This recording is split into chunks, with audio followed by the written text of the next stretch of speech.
दीर्घ दिन धरी समाजर साधारण लोकंक पई ग्रामांचल एवं सहरांचल बा ओडिशार समस्त अंचल रे जनसेवा केन्द्र मो सेवा केन्द्र बैंक बीसी केन्द्र खोली जो शिक्षित युवक युवती माने निरंतर भाव में सबू लोकंकु डिजिटल सेवा जोगाई दे आसुंती।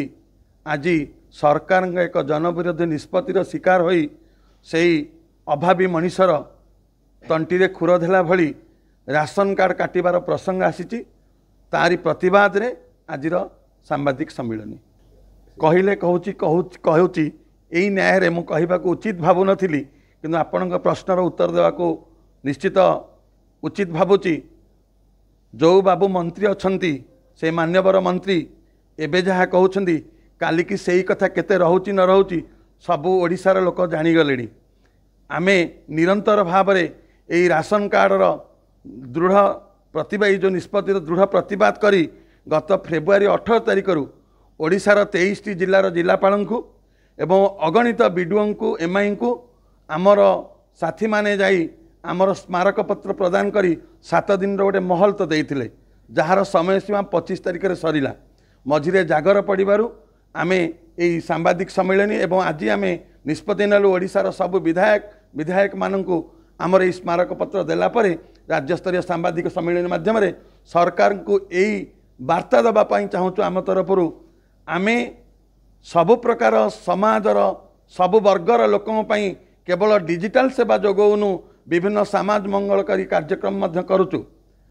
आम अनुष्ठान तरफ समग्र ओडिशा रे 2025-26 वर्ष पई मित पई रक्तदान भली अभियान गत फेब्रुआरी 9 तारिख रे श्रीक्षेत्र माटी आरंभ करा जायछि। एही वर्ष आमे गोटे योजना करिचु ओडिशार 314 ब्लॉक रे रक्तदान अभियान मित पई रक्तदान को आमे व्यापक करिवु एवं जो भली भाव में जलवायु परिवर्तन होउची सेथिपाई व्यापक वृक्षरोपण एवं बेले बेले विभिन्न प्रकार समस्या जो लोक पड़ुछंती सेथिपाई तांकु देबार आनंद अभियान गोटे कैंपेन एभली विभिन्न जनकल्याणकारी योजना आम हाथ को नहींचु। आम हाथ को नहीं सब योजनार मूल उद्देश्य लोक सेवा, किंतु आमे जो माने सेवा प्रदान करुचु आम परिवार प्रतिपोषण पाई आमर रोजगार प्रति मासरे 7-8 हजार टपुनी, जहाँ फल कि आमे सरकार खाद्य योजना रे सामिल हवा निहाती जरूरी। किंतु दुख और विडंबनार विषय सरकार बेड़ी उपरे कोरडा माड़ भली आम राशन कार्ड काटुचंती।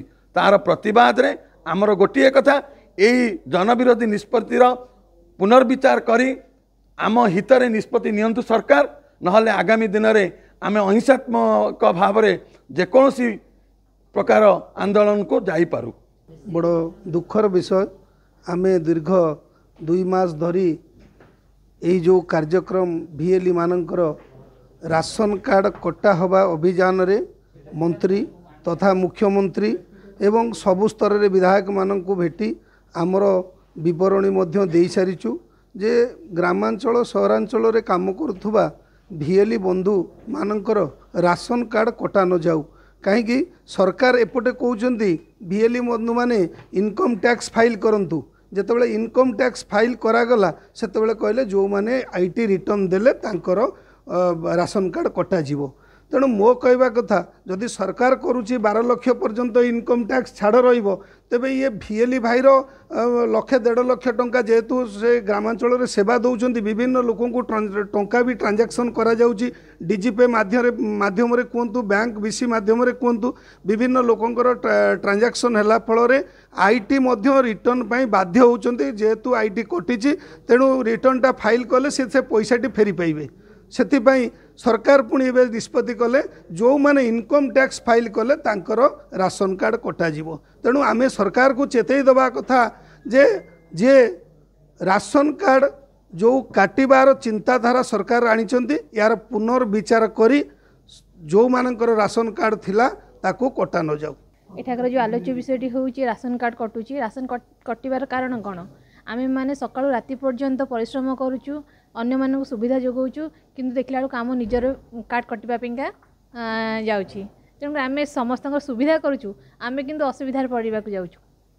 ए जिनसटा जमती क्लियर करा जाऊ आम कार्ड न कटा जाऊ। आम भाई बहुत भिएली मानकर भाई भाई भौणी मानकर कार्ड कटि जाउची से जिनस न कटा जाऊ।